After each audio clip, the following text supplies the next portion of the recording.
Hello and welcome. Welcome to another exciting lecture, and in this lecture it's going to be our first challenge. So if you remember from previous lectures, I mentioned that I'm going to provide slides to you to help you learn the concepts. I'm also going to do demonstrations, which I've done both so far. But in order for you guys to learn the material, you have to have some kind of self-assessment. And so I'm going to be giving you guys challenges, essentially homework assignments where you can complete the homework assignments to see how well you're learning. And so in this lecture, this is going to be your first challenge. Very exciting. Our first challenge, our first assignment more or less. And so what I'd like to describe to you is what the challenge is. What are the requirements? And what this challenge is going to include is it's going to be writing your first program. So what we're going to do is you're going to write a C program that displays your first name as output. That's the requirements. That's what I want you to do.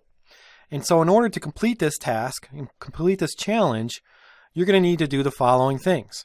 You're going to first have to create a project in CodeBlocks. And I've demonstrated how you can do that, so you should be able to do that. You're going to use the IDE to perform the tasks that you do in every C program. Edit, compile, and run, and then test your code. Right? So the first step is creating that project in CodeBlocks. You can use the lecture that I provided earlier if you need to go through those steps again. As part of creating a project, we know that it generates a file for you. I don't want that file generated for you because it's going to do all the work for you. So after you create the project, make sure you go into your project inside your project window, your management window, and make sure you delete the main.c file that was generated. You can right click on it and say remove. After you've created your project, the next step would be to create a new C source file.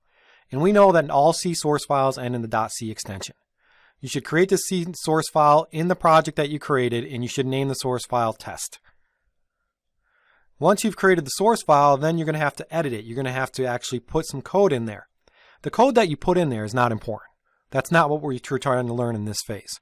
What you're trying to learn is how to create a program and how to compile it and run it. Writing the code doesn't matter right at this point. So what I want you to do is I want you to copy the source code that I provided right here. And it looks a little weird, right? You see this pound, and then it says include, and there's an int, and it says main, and then there's these squiggly brackets and all this. None of that's really important. Copy and paste this.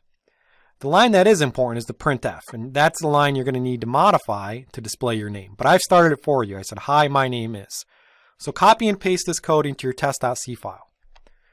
After you've copied and pasted that code in this test.c file, you're going to need to modify the line so that when the program runs, it displays the right output. And so you're going to need to modify that printf line. Basically, just add your name where the dots are. And that will be part of editing the source code. After you successfully added the source code, then you want to compile and link it. And this, again, was explained in another lecture, so this should be pretty straightforward. There's menu options to build. So you want to compile and link, and then you want to analyze the build output window. This step, again, is just going to your menu option and building. And what this will do is it will issue the GCC command to compile, and it will set the test.c files in an import, and it will also generate any object files, and then it will link all those object files to create a program. If you have any errors when you compile and link, you'll see them in the build window. That means you'll have to go back and edit your source code to fix those errors. Now, if you copy the source code exactly how it is on the slide, you'll be fine. One of the things you're going to notice with programming is the detail matters. Make sure you copy the source code exactly how it is. Everything matters. Okay, so if you're missing a semicolon or anything like that, it can cause your program not to compile. Now, if you were successful in compiling and linking the source code, then you want to run the program. You want to execute it. And again, this is just another menu option in the IDE in CodeBlocks. Once you run the program, it's gonna actually display a new console. It's going to display the DOS prompt, that little black window. And you need to analyze the output to confirm that it's correct. If it doesn't display your name, then you're going to have to repeat this process. You're going to have to go and edit the source code, recompile, which will link, and then run. And this is the process that you're always going to employ when creating a program. Editing, compiling, linking, and running. And then testing and debugging. Testing the code, making sure it does what it's supposed to do. And if it doesn't, fixing the errors. So this is your challenge. I'm going to provide a solution to this in the next lecture. But go ahead and do this on your own. Again, it's important to do it on your own so that you learn from it. All right, just watching the lecture, you may have missed some steps. If you go and do this on your own, it's going to be like the back of your hand the next time you need to write another program. So good luck, and I hope you guys succeed. Thank you.